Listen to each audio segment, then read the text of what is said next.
ನಮಸ್ಕಾರ, ನನ್ನ ಹೆಸರು ಡಾಕ್ಟರ್ ಕಾರೆಡ್ಡಿ ಶ್ರೀಧರ್ ರೆಡ್ಡಿ. ನಾನು ಸ್ಟೇಪ್ಲರ್ ಸರ್ಜನ್ ಇನ್ treatment range hospital KPHP colony ಹೈದರಾಬಾದ್ನಲ್ಲಿ ಅವೈಲಬಲ್ ಇರ್ತೀನಿ.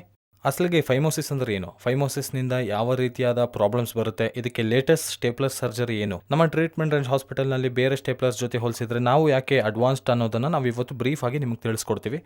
ಸೊ ಫೈಮೋಸಿಸ್ ಅಂದರೆ ಏನಂದರೆ, ಮಾಮೂಲಿಯಾಗಿ ಯೂಶುವಲ್ ಆಗಿ ಅಂಗದ ಮುಂದೆ ಇರುವ ಚರ್ಮ ಏನಿದೆ ಇದನ್ನು ನಾವು ಪ್ರೆಫ್ಯೂಸಲ್ ಸ್ಕಿನ್ ಅಂತಲೂ ಫೋರ್ ಸ್ಕಿನ್ ಅಂತಲೂ ಕರಿತೀವಿ.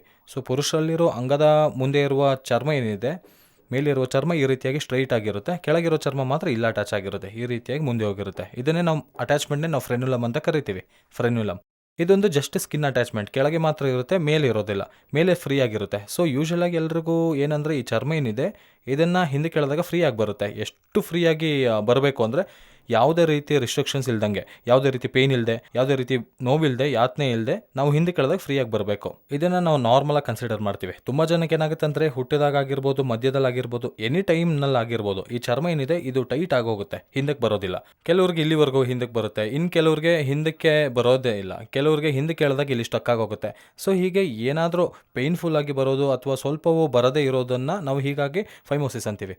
ಕೆಲವರಿಗೆ ಪೇಯ್ನ್ ಆದರೂ ಬರುತ್ತೆ, ಇನ್ನು ಕೆಲವರಿಗೆ ಕಂಫರ್ಟ್ ಇರಲ್ಲ, ಅವ್ರಿಗೆ ಸೆಕ್ಷುವಲ್ ಇಂಟರ್ಕೋರ್ಸ್ ಮಾಡಿದಾಗ ಎಲ್ಲ ವಿಪರೀತವಾದ ನೋವು, ಬ್ಲೀಡಿಂಗ್ ಬರೋ ಚಾನ್ಸಸ್ ಇರುತ್ತೆ. ಸೊ ಈ ಸ್ಕಿನ್ ಅನ್ನೋದು ಮೂವ್ ಆಗದೆ ಇದ್ದಾಗ, ಹಿಂದಕ್ಕೆ ಮುಂದಕ್ಕೆ ಮೂವ್ ಆಗದೆ ಇದ್ದಾಗ ಕಂಪ್ಲೀಟ್ ಆಗಿ ಕ್ಲೋಸ್ ಆಗೋದ್ರೆ ಅದನ್ನೇ ನಾವು ಫೈಮೋಸಿಸ್ ಅಂತ ಕರಿತೀವಿ. ಸೊ ಈ ಫೈಮೋಸಿಸ್ ನೋಡೋದಕ್ಕೆ ಚಿಕ್ಕ ಪ್ರಾಬ್ಲಮ್ ಆಗಿದ್ರು ಇದು ನಮಗೆ ಹಾರಿಬಲ್ ಕಾಂಪ್ಲಿಕೇಶನ್ಸ್ನ ಕೊಡುತ್ತೆ. ಅದೇನಂದರೆ ಕ್ಲೀನ್ ಮಾಡ್ಕೊಳಕ್ಕಾಗಲ್ಲ, ಸರಿಯಾಗಿ ಹಿಂದೆ ಎಳೆಯೋಕ್ಕಾಗಲ್ಲ, ಹಾಗಾಗಿ ಕ್ಲೀನ್ ಆಗೋದೇ ಇಲ್ಲ. ಸೊ ಇಲ್ಲಿ ನಮಗೆ ಸ್ಮೆಗ್ಮಾ ಅನ್ನೋದು ಉತ್ಪತ್ತಿ ಆಗುತ್ತೆ. ಈ ಸ್ಮೆಗ್ಮಾ ಅನ್ನೋದು ಅಲ್ಲೇ ಉಳ್ಕೊಂಡು ಒಳಗೆ ಜಿಗುಟಿನ ಪದಾರ್ಥ ಆಗಿ ಅಲ್ಲಿ ಆಚೆ ಬರ್ತಿರುತ್ತೆ.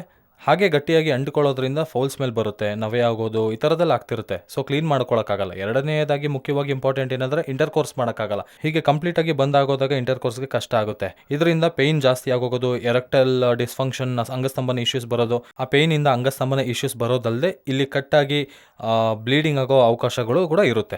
ಕೆಲವರಿಗೆ ಕಂಪ್ಲೀಟ್ ಫೈಮೋಸಿಸ್ ಅಂದರೆ ಪೂರ್ತಿ ಮುಚ್ಚೋಗುತ್ತೆ, ಅಂದರೆ ಚಿಕ್ಕ ಪಿನ್ ಪಾಯಿಂಟ್ ರೀತಿ ಹತ್ತಿರ ಸೇರಿಕೊಂಡು ಚಿಕ್ಕ ಓಪನಿಂಗ್ ಮಾತ್ರ ಇರುತ್ತೆ. ಇದರಲ್ಲಿ ಸ್ಪರ್ಮ್ ಕೂಡ ಹೊರಗೆ ಬರೋ ಚಾನ್ಸಸ್ ಇರಲ್ಲ, ಹಾಗಾಗಿ ಸಿಮೆನ್ ಕೂಡ ಬರಲ್ಲ. ಹಾಗಾಗಿ ಒಂದೊಂದು ಸಾರಿ ಇನ್ಫರ್ಟಿಲಿಟಿ, ಮಕ್ಕಳು ಹುಟ್ಟುವ ಸಾಧ್ಯತೆ ಇರಲ್ಲ. ಸೊ ಇವೆಲ್ಲ ಕನ್ಸಿಡರ್ ಮಾಡೋದಾದ್ರೆ ಈ ಫೈಮೋಸಿಸ್ ನೋಡೋದಕ್ಕೆ ಸ್ಕಿನ್ ಆಗಿದ್ರು ಸಹ ಅಂಟ್ಕೊಳ್ಳೋದ್ರಿಂದ, ಕೆಲವು ಸಲ ಈ ಚರ್ಮ ಇದ್ದಕ್ಕೂ ಅಂಟ್ಕೊಳ್ಳೋದ್ರಿಂದ ಈ BXO ಆಗಿ ಡೆವಲಪ್ ಆಗ್ಬೋದು.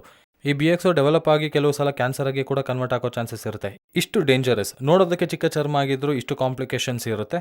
ಸೊ ಇದಕ್ಕೆ ಮಾಮೂಲಿಯಾಗಿ ಎಲ್ಲರೂ ಓಪನ್ ಸರ್ಜರಿ ಮಾಡ್ತಿರ್ತಾರೆ. ಬಟ್ ನಮ್ಮ ಟ್ರೀಟ್ಮೆಂಟ್ ರೇಂಜ್ ಹಾಸ್ಪಿಟಲ್ನಲ್ಲಿ ಮಾಡೋ ಸ್ಟೇಪ್ಲರ್ ಏನಿದೆ, ಯೂಸ್ ಮಾಡೋ ಸ್ಟೇಪ್ಲರ್ ಏನಿದೆ, ಇದನ್ನು KSR ಸ್ಟೇಪ್ಲರ್ ಸರ್ಕಮ್ಸಿಷನ್ ಸರ್ಜರಿ ಅಂತೀವಿ. ಸೊ ಈ KSR ಅನ್ನೋದು ಒಂದು ಬ್ರ್ಯಾಂಡ್, ಸ್ಟೇಪ್ಲರ್ ಬ್ರ್ಯಾಂಡ್ ನೇಮ್.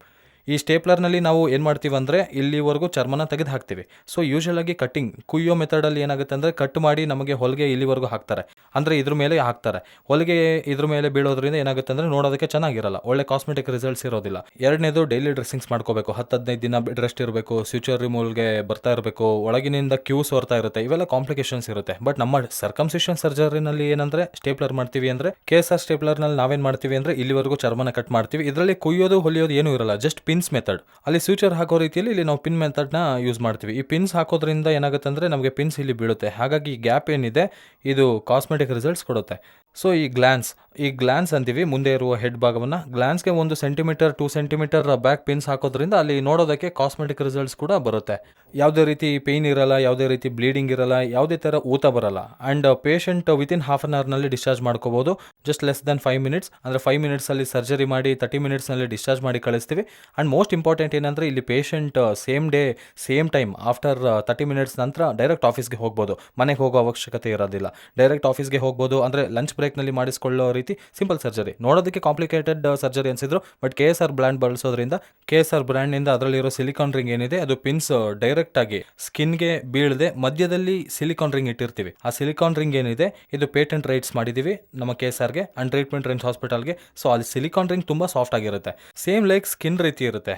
ಬೇರೆ ಸ್ಟೇಪ್ಲರ್ನಲ್ಲಿ ನೋಡೋದಾದ್ರೆ ಹಾರ್ಡ್ ಇರುತ್ತೆ, ಚುಚ್ಚುತ್ತಾ ಇರುತ್ತೆ. ಆ್ಯಂಡ್ ನಮ್ಮ ಹತ್ರ ಇರೋ ಸ್ಟೇಪ್ಲರ್ನಲ್ಲಿ ತುಂಬ ಸಾಫ್ಟ್ ಇರುತ್ತೆ. ಇದರಿಂದ ಯಾವುದೇ ರೀತಿ ಪೇಯ್ನ್ ಇರೋದಿಲ್ಲ, ಯಾವುದೇ ರೀತಿ ಹರ್ಟ್ ಆಗೋದಿಲ್ಲ, ಯಾವುದೇ ರೀತಿ ಬ್ಲೀಡಿಂಗ್ ಇರಲ್ಲ. ಸೊ ಇದು ಕೂಡ ಈ ಪಿನ್ಸ್ ಏನಿದೆ, ಈ ಪಿನ್ಸ್ ಕೂಡ ನಮಗೆ 10 to 12 ಡೇಸ್ನಲ್ಲಿ ಎಲ್ಲ ಬಿದ್ದೋಗುತ್ತೆ. ಹಾಗಾಗಿ ಇದು ಕೂಡ ಡಿಪೆಂಡ್, ಕೆಲವರಿಗೆ 8 to 14 ಡೇಸ್ ಹಿಡಿಯುತ್ತೆ, ಕೆಲವರಿಗೆ 8 ಡೇಸ್ನಲ್ಲಿ ಬಿದ್ದೋಗುತ್ತೆ, ಇನ್ನು ಕೆಲವರಿಗೆ 14 ಡೇಸ್ ಆದರೂ ಬಿದ್ದೋಗಿರಲ್ಲ. ಇದು depending upon individual patient. So pins ಉದುರೋದ ಮೇಲೆ ನಾವು ಮುಖ್ಯವಾಗಿ ತಗೋಬೇಕಾಗಿರೋ ಜಾಗರೂಕತೆಗಳೇನೆಂದರೆ ಶುಭ್ರವಾಗಿ ಇಟ್ಕೋಬೇಕು. ಆ ಪಿನ್ಸ್ ಏರಿಯಾದಲ್ಲಿ ಶುಭ್ರವಾಗಿ ನೀರು ಹಾಕಿ ತೊಳ್ಕೋಬೇಕು. ನಾವೊಂದು ಸೋಪ್ ಕೊಟ್ಟಿರ್ತೀವಿ, ಆಂಟಿಬಯೋಟಿಕ್ ಸೋಪ್ ಕೊಡ್ತೀವಿ, ಅದರಲ್ಲಿ ಅದರಲ್ಲಿ ಶುಭ್ರವಾಗಿ ತೊಳ್ಕೊಬೇಕು. ಅಂಡ್ ಎರಡನೇದು ಇಂಪಾರ್ಟೆಂಟ್ ಯಾವುದು ಪರಿಸ್ಥಿತಿಯಲ್ಲೂ ಅಂಗಸ್ತಂಭನ ಆಗ್ದಂಗೆ ನೋಡ್ಕೋಬೇಕು, ಅದು ಮೋಸ್ಟ್ ಇಂಪಾರ್ಟೆಂಟ್. ಸೊ ಅಂಗಸ್ತಂಭನ ಆದ್ರೆ ನಾವು ಚಿಕ್ಕದಾಗಿದ್ದಾಗ ಹಾಕಿದ ಪಿನ್ಸ್ ಅಂಗಸ್ತಂಭನ ಆದಾಗ ಒಮ್ಮೊಮ್ಮೆ ಹೊಲಿಗೆ ಅಥವಾ ಪಿನ್ಸ್ ಉದುರೋಗಿ ಹೋಗುವ ಚಾನ್ಸಸ್ ಇರುತ್ತೆ, ಬ್ಲೀಡಿಂಗ್ ಆಗೋ ಚಾನ್ಸಸ್ ಇರುತ್ತೆ, ಕೆಲವರಿಗೆ ಊತ ಬರೋ ಚಾನ್ಸಸ್ ಇರುತ್ತೆ, ಇನ್ನು ಕೆಲವರಿಗೆ ಡಿಲೇ ಆಗೋ ಚಾನ್ಸಸ್ ಇರುತ್ತೆ. ಇವೆಲ್ಲ ಪ್ರಾಬ್ಲಮ್ಸ್ ಬರುತ್ತೆ. ಹಾಗಾಗಿ ಅಂಗಸ್ತಂಭನ ಆಗ್ದಂಗೆ ನೋಡ್ಕೋಬೇಕು. ಅರ್ಲಿ ಮಾರ್ನಿಂಗ್ ಅಂಗಸ್ತಂಭನ ಆಗೋದು ಸಹಜ, ಅದನ್ನ ಸ್ವಲ್ಪ ಅವಾಯ್ಡ್ ಮಾಡ್ಕೋಬೇಕು.